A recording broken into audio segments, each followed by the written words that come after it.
Zel Boy Army. I've got an absolute banger of a video for you today. It's your boy Zelonius, my beautiful friend, Mr. Ainsley Harriott. This video, you need to watch it to the end. It's going to be jam-packed full of useful tips, information that is going to improve your defending on FIFA. Defending can be one of the most frustrating things. It's something that a lot of people tell me they struggle with on the game. Got a few questions for Ainsley. Ainsley, are you conceding too many goals on FIFA 20? Yeah, boy. So Ainsley's struggling with it too. Ainsley, do you find you sometimes struggle with the player switching? Yeah, boy. Okay, that's something quite a lot of people struggle with, I think. Ainsley, do you feel like sometimes you just don't use the right tactics defensively? Yeah, boy. Okay, so there's a recurring theme here. Ainsley's struggling with a lot of the things that you boys are struggling with. This video is going to give you a rundown of everything you can think about in defending, from slide tackling to normal tackling, jockeying, player switching, the tactics, the type of players you want to use. Make sure you watch it to the end because there's lots in this video that's going to help you improve at the game.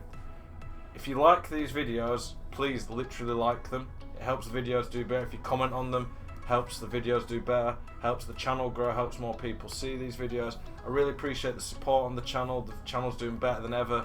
I'm trying my best to put out the best content I can for you guys. Today's video, I'm going to be showing you clips from my weekend league. I hit top 100 this weekend.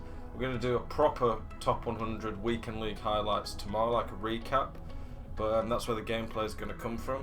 I really appreciate your support. If you've never watched my stream, please check that out. There's a link in the description below. Stream every weekday, stream a weekend league. And I'm taking this video seriously today. I'm the head coach of Roma Esports. I'm in my coach's jacket, so you know you're getting some serious business here. Boys, appreciate the support. Hope you enjoy the video. Here we go. The first part you need to consider at all when it comes to defending is the team and the tactics that you're using. I've got a lot of videos dedicated to how to build a team, what type of players to use, the stats you need to be looking for, and plenty of tactics videos that I'd really recommend you check out. Lots of different tactics that I think are really viable at the moment that will help you improve. Lots of positive feedback in the comment sections telling me these tactics have helped people improve, get a lot of wins, so make sure you try them out. But I'm going to give you a quick rundown of the type of players you want to use and a quick look at tactics. It's not going to be an in-depth look at any particular formation, it's just going to explain the defending side of tactics and how they can help you improve. If you guys like this video, I might do a video this week about how to attack in terms of how to build up the attack, how to keep the ball, work chances. Okay, so keeper, just get a good one basically. Any 89 plus keeper on this game seems pretty good. A lot of it's preference. I think the best keeper on the game is ter Stegen, but unfortunately for me, he is not Brazilian, so he would get no chemistry. So, fullbacks, pace, weak foot, physicals, decent passing. Those are the things I look for. If they're quick, like high 80s pace, strong, aggressive, good on the ball and can pass it, it's good enough for me. I like 4-star weak foot generally, but this Lala's that good and he's good for chemistry because he's French. That doesn't really bother me because like, his passing's insane, he's good on the ball. Not many fullbacks have 89 dribbling, he's got really good physical, so I really like this card. Centre backs, I have two of the best value centre backs in the game in my opinion. This is the best value elite centre back in the game. If you've not got him and you can fit him into your team, he's like just over 100k. He's one of the quickest centre backs in the game. His passing's good. He's got 80 dribbling, which is insane for a centre back. Really good reactions, which I think is useful in this game for like 50-50s, stuff in the box. High defending stats. His defending says 87, but they're all above that. Heading accuracy is his lowest, but no one cares about that. And he's got pretty high strength, but his aggression is 99, and I think aggression is the most important stat for any defensive player this year. You want at least high 70s pace. I think you don't want defenders too slow, even if they're good at everything else, because they'll just get caught in behind. So the basic type of stats you want to centre back of what Luis Felipe has. Then at CDM, like most of the popular formations use CDMs or centre mids. I like the CDM one with the 4-2-3-1 the most. Quick, decent at passing. If they can shoot, that's a benefit, but we're more looking at defending here. High defending stats and really high physicals. And generally, you want at least as high defensive work rate as their attacking work rate in CDM. Dominguez, this guy is great value as well, has some decent links being Argentinian, Serie A. He is basically a B-Tech team of the Acante. Not quite as quick, not as good at shooting, but his dribbling's very good, his passing's very high, but he has really good defending stats with 99 aggression. So CDM basically you can, for similar to the centre-back, but the ability to go forward is a little bit more important. That'd be the main things. So that is the type of players you're looking for in the team. Let's look at the tactics. Okay, I don't really use... Wait a sec. Yesterday, I was using this tactic. This is what I got top 100 with. And it was on pressure on heavy touch when it was supposed to be unbalanced. I swear it was unbalanced. I don't know when it changed to pressure on heavy touch. Maybe I played with pressure on heavy touch yesterday and it worked, but generally I recommend balanced. This is the tactic I don't actually use in games, so we will just use this to mess around with. I think it's good to have a few plans and different tactics, but in general, I only have 3. I have one when I'm playing, like drawing, winning by a goal, one when I'm winning by a few goals, and one when I'm chasing by a few goals. So, the defensive styles. Drop back, I only use if I'm like out and out trying to see out a game. I think drop back invites a lot of pressure on. I'd only really want to use this if my opponent's going constant pressure and team pressing me, because drop back then would allow me to make sure my players, if I lose the ball, I don't get caught out of position. Generally, I'd recommend using overload ball side. I'm not going to go massively in depth on overload ball side on this video, even though it is a vital part of defending right now. I've got a video dedicated to that, but you will see in the highlights overload ball side in action. I will explain it. I only have high width in my defending, in my pressing tactic when I'm chasing a game, but generally anywhere from 2 to 5 I would probably say is reasonable. Depth, I go for 2 depth on my ultra defensive one. I don't think you want to be too high on the depth. In general, the only time I'll be high on depth is if I'm going out and out to chase a game and really pressing high. Generally anywhere from 3 to 5 I think is pretty reasonable. Balanced is what I start with most of the time. I think balanced is literally just, it's a good mix. It is balanced. I like it. Team can press a bit, but they don't sit too deep. Pressure on heavy touch, maybe you could have this on a tactic if you're losing by a goal or you just prefer to play a bit higher pressing, but I think it will affect your stamina a bit and will leave you a bit more vulnerable at times, but does improve your pressing. Pressure after a possession loss, I'd never really use, because I'd rather just use constant pressure if I'm chasing a game. Constant pressure, it will massively decrease your stamina. But I feel when you put constant pressure on your players, just win more 50-50s, the strength stat, aggression stat just goes higher, they feel quicker. So it's a pretty OP tactic that you need to be using if you're chasing games. Those are the player instructions, not player instructions, we didn't show the player instructions. Those are the tactics, that's what you need to look for in players. Type of player instructions you want. Generally, I'll have stay back on all my defenders. I'll only use join the attack in the pressing tactic. I don't think you need stay back on attacking on both CDMs. I like to have one who moves forward, but I want the CDMs on cover centre, cut passing lanes. I just think it's better. And then come back on defence on any cams. I think it's really useful. Okay, those are the tactics and the player instructions. We're going to get into some gameplay and talk you through some specific parts that maybe you're struggling with. My philosophy on defending on FIFA is that my opponent has to do something special if they're going to score a goal past me.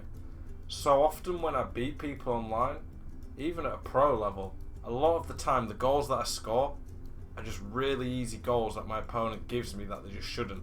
They make a mistake, they get frustrated, they leave a silly gap. Don't concede silly goals because you make a silly mistake.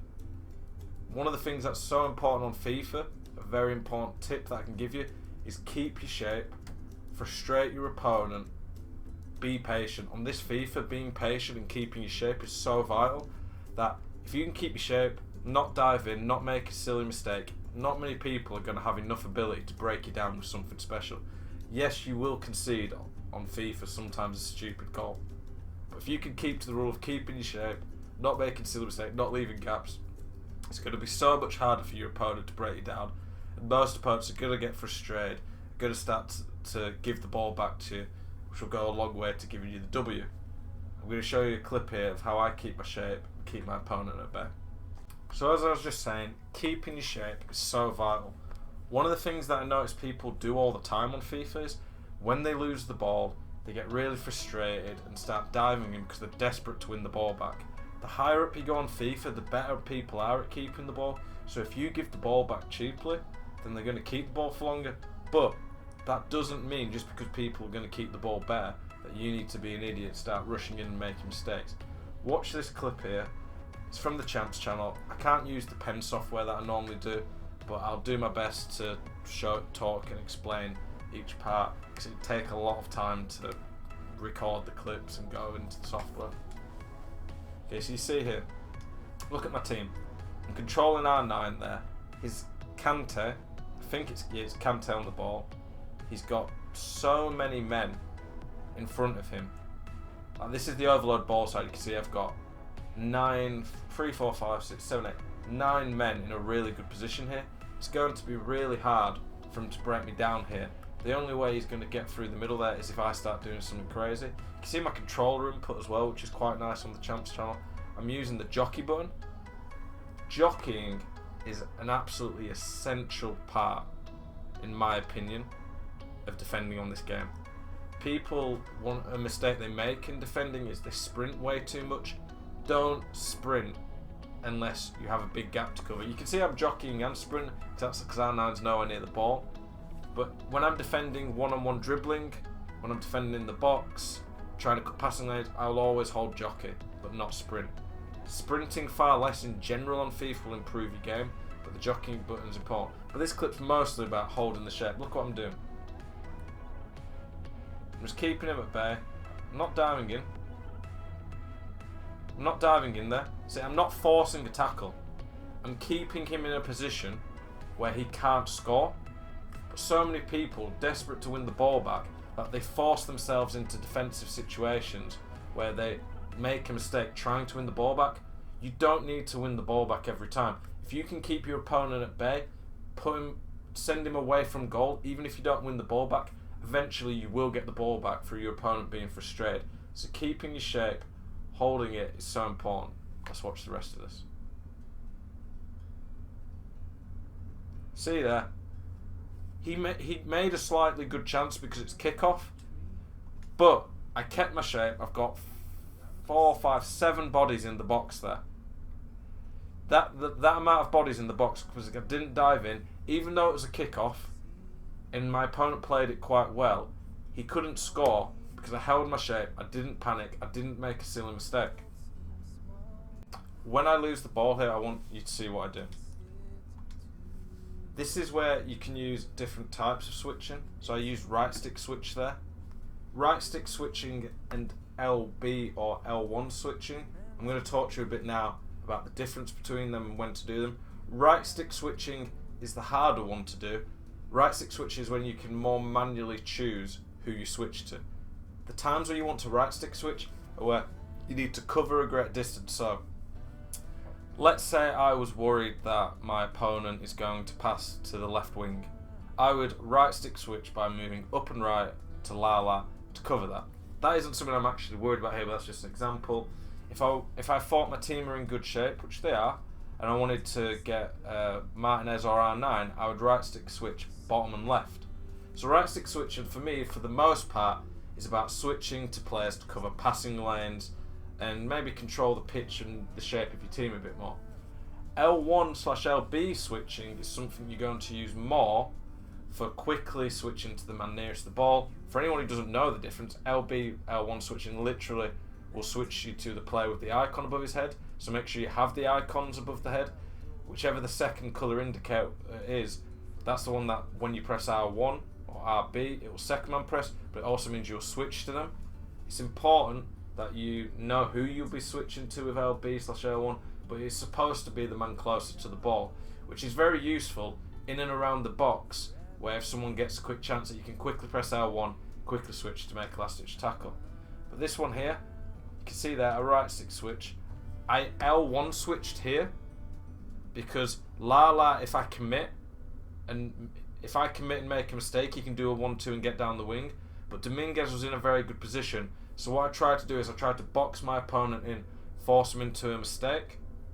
And as you can see, Dominguez, I switch, I read the passing lane. I don't necessarily have to commit and dive in on Mbappe instantly, but I read the passing lane. I go in, and you can see there the controller input that I press tackle. You don't need to press tackle a lot of the time. A lot of the time just holding L2 is enough. But if you know you've got a guaranteed... I only use the B/circle button to do a standing tackle if I know 100% I'm going to get the ball. Because if you miss a tackle, it can leave quite a big gap. But I'll also like to hold L2 for some reason. When you hold jockey and do a tackle, it just seems a bit better in my opinion. And as you can see, I hold tackle here because I've read the passing lane, I've put my opponent under pressure. Dominguez steps in, I win the ball back high up the pitch. That is an example of how to press high up the pitch. It's not something that I think you need to always be doing, but if your opponent forces himself into a position where you surround him, that's where you can use a mix of right stick and LB/L1 switching to quickly cut a passing lane off, switch, get close to him, and then make the tackle.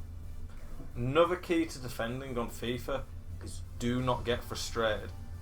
I'm not the best for practicing what I preach. I do get frustrated this game, but I think everyone does. But the difference that I can have when I get frustrated a lot of the time is that I don't let it affect how I'm playing. On FIFA, it's got a lot better this year because I think the tackling is a lot better on this FIFA, but it happens so often still that you will make a tackle and the opponent keeps the ball. So it's important when this happens to not let it frustrate you, make you make a mistake that you normally wouldn't, and you keep your head. So I'm going to show you an example here of how I don't get the ball back from a tackle but I still defend properly. Another key element of defending on FIFA 20 is defending the wings and the through balls in behind.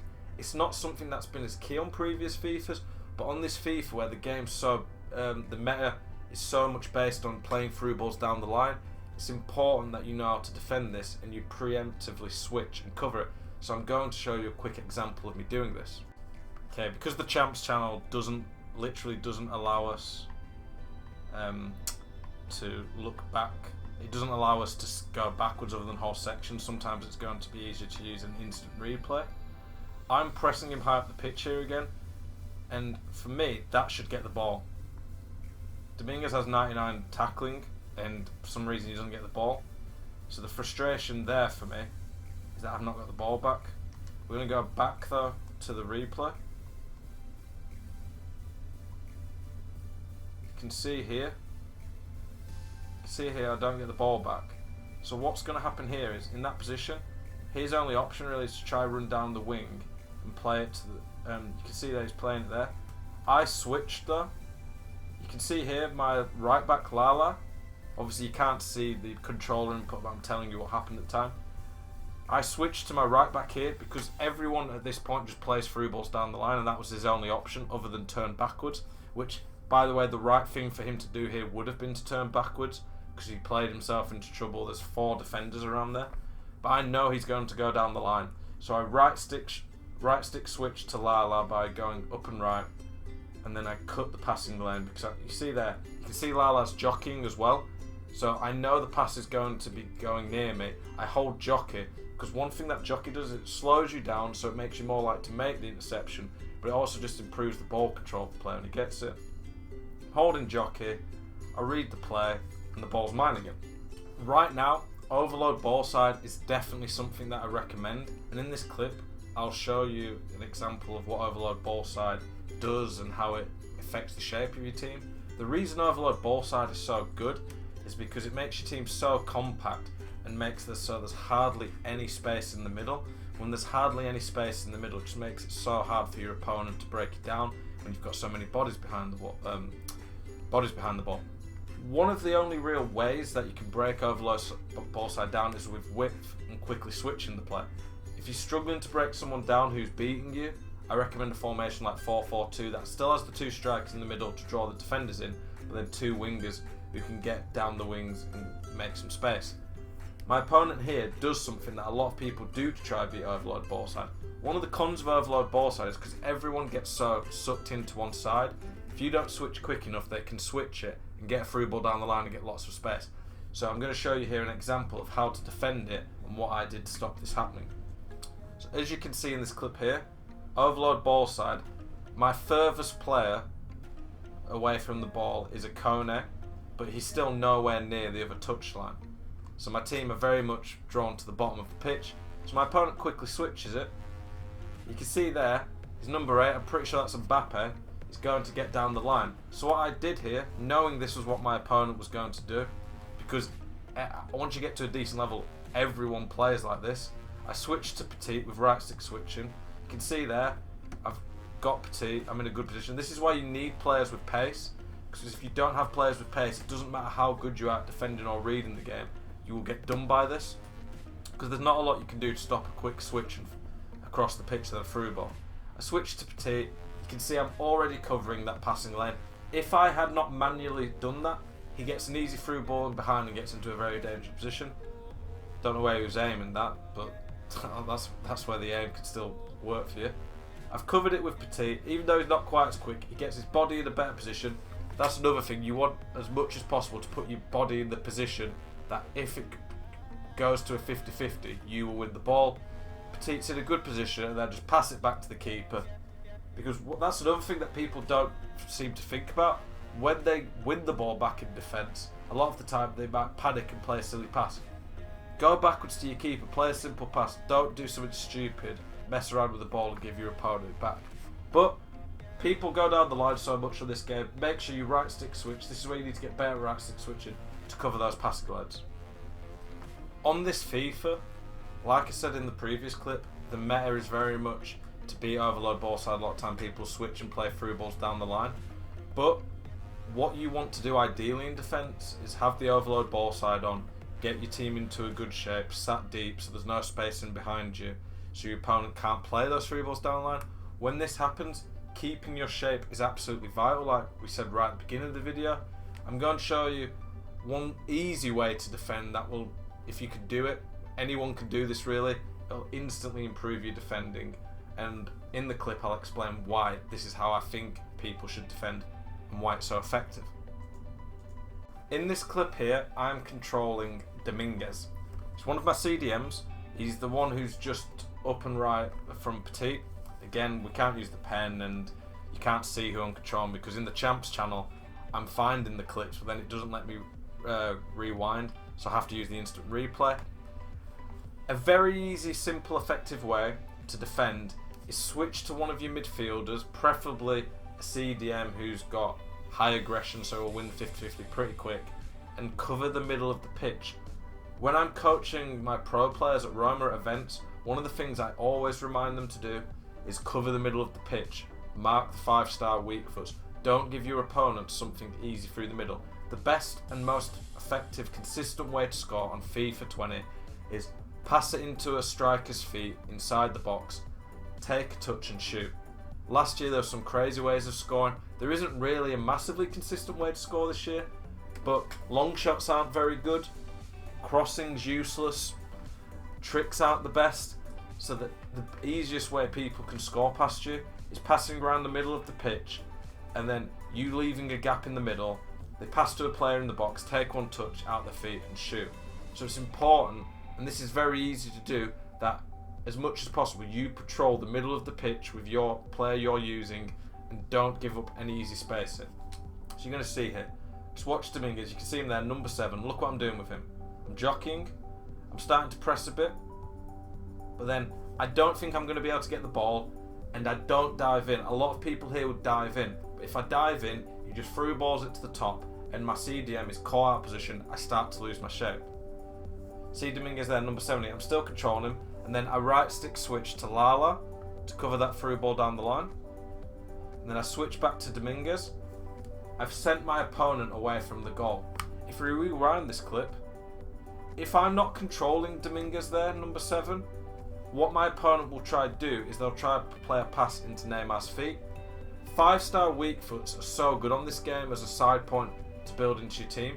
In the 4-2-3-1, if you can have a cam and a striker with 5-star weak foot, it will change your game because it allows you, when you get it to your player's feet in the box, to turn either way. Okay, we've covered player switching. We've covered my philosophy on defending. We've covered jockeying, standing tackles, tactics, formations, the type of players you should use, the way people score on FIFA 20, the way they attack through the middle, down the wings. Probably the last thing that I think is a main component of defending that we've not really looked at. Actually, there's probably two. We'll cover set pieces, but set pieces aren't something that really need to show you clips, so I can just more talk about them. But the one that a lot of people I think overuse that is really just not that effective on FIFA is slide tackling. If you slide tackle and overcommit with a slide, you are going to pull your player massively out of position, because if you slide and miss, that player is not going to get up very quick and it leaves a massive gap in your defense. It's also risky. You cannot get a red card on FIFA without it being a slide. You could be a last man standing tackle, it will never be a red card. A slide tackle mistimed can be a red card, so you really want to be careful with them. For me, I rarely slide. I think I slide less than once a game on average, potentially. It might be a bit higher, I don't know. There's not really stats to measure it. But the main times I would use slide is if it's to try and cut a pass that I know I can't get unless I slide. If there's a loose ball that I can maybe get to with it, or it has to be a last ditch tackle. Or I don't mind so much if it's in a position where there's no risk involved. I'm going to show you a clip here where I win the ball through a slide tackle that I wouldn't have been able to before. It's a good clip as well that shows you about how to force your opponent into mistakes. One of the best ways to defend on FIFA is not necessarily diving in and trying to force something, but holding your shape, cutting off passing lanes, and forcing your opponent into making a mistake. If you can put your opponent into bad positions where you don't necessarily overcommit, you can get the ball back just by making him have to play a pass he doesn't want. Look at here, this is what overload ball side's really good at. Literally on the screen right now, you can see 1, 2, 3, 4, 5, 6, 7, 8, 9 of my players. The only players not on the pitch is R9. My opponent has 4 players on the pitch. Well, not on the pitch, but on the screen here. So when it's 4 against 9, my opponent's already in a really bad position. This is why overload ball side is so good, because you can't cross it to the back post, and it's not that easy to beat one-on-one defending on this game. So overload ball side is really good because of that. Now look here, I don't dive in here, I'm holding jockey. What jockey does here, it means whichever way my opponent goes, he's not going to be able to turn me easy. Jockeying is so effective because it just slows you down and makes it so much harder to get dribbled around, makes your tackling more effective, and makes your blocks and interceptions better. Okay, you see here, again, I've got my team in shape. I quickly switch to a corner here to make sure my opponent can't burst into the box. Forces my opponent backwards there. My opponent probably wanted to play it to his fullback, but if he did, I've covered that with a corner. A corner maybe should block that, but I've covered the fullback. But what this did was, it forced my opponent into a position he did not want to be, and then because the ball's slightly overstretched, and the only way I'm going to win it is with a slide tackle, I slide because there's not too much risk here. He's not going to get beat to the ball with slide, but the slide was the only way I could do it. So committing with a slide is a really good way here. Slide tackling for me is a last resort, or just an option you can use if the ball's overrun a bit. Don't use it in the box ever unless you are certain it will work, or it's the only way you can block a shot. Slide tackling should be used as the last measure, shouldn't be something that you overdo. It takes a very good player to use slide tackling effective. It's something that pros don't really use much at all. And we're going to end the video with a quick overview, summary of everything we've learned, and a few extra points that maybe we haven't had clips for, but I think the video's getting pretty long as it is. Defending set pieces. On a free kick, if it's closer than 27-28 metres, or yards, whatever it is, I would move the keeper slightly to the middle of the net so that they don't get that free kick where they can get into the top corner. If the keeper's in the middle of the net, it's very hard to score a free kick, so that's something I would do. You should always mark the man on the edge of the box. Don't let them just pass it short from the free kick to the man on the edge of the box, because if they can just take a touch and shoot, which is quite an effective way. A lot of people, even pros, give up goals by giving those free kicks chances away. Throw-ins, not much to worry about there, just try not dive in and leave a gap. Corners, if they are crossing into the box, switch to one of your tallest men to cover the near post. If they are aiming at a particular man, you can see they've got the cursor above the head, then cover that man with your best aerial player. Generally though, what people are going to do on corners is they're going to take it short, play it to the edge of the box, and when they play it to the edge of the box, then they're going to try work a chance into the middle. The same philosophies of defending the middle of the pitch, covering the pitch by controlling one player work quite well there. Defending with your keeper, like sometimes keeper movement's good. I would only use keeper movement if you're at a very high level. Rushing the keeper out's an option you can have. One good way of dealing with one-on-ones, even though they're not very easy to stop once they happen, is bring your keeper out quite a bit, but then stop him. Because the meta way of getting past a keeper in a one-on-one is to ball roll him. If you bring your keeper out quite a lot of the way, but then let go, they can't ball roll him, and a lot of people panic. A summary of some of the things we talked about. The philosophy: don't make silly mistakes. Make your opponent have to do something special. Just don't give up cheap goals. Jockeying, I use it so much. Don't use sprint unless you absolutely have to cover a big distance. Jockeying is good because it slows your player down, makes you able to turn quicker, makes tackling a lot easier, makes it a lot harder to get dribble around. It increases your block interception radius. Standing tackle, don't use unless you know it'll definitely work, but it is something worth doing. Sometimes you can even charge it up to do an even better standing tackle.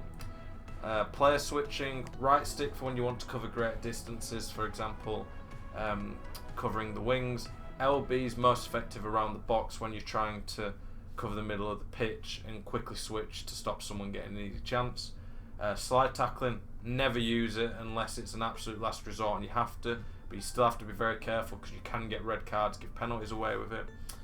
I think that is a very good way of ending the video. We've summarised a lot. There's lots of clips, lots for you guys to think about. I really hope you've enjoyed this video. I've tried to put a lot of effort into this, go quite depth for you. After I called it the complete FIFA 20 complete defending tutorial. Really appreciate the support on the channel. For anyone who stuck around to the end to watch it, really appreciate you guys.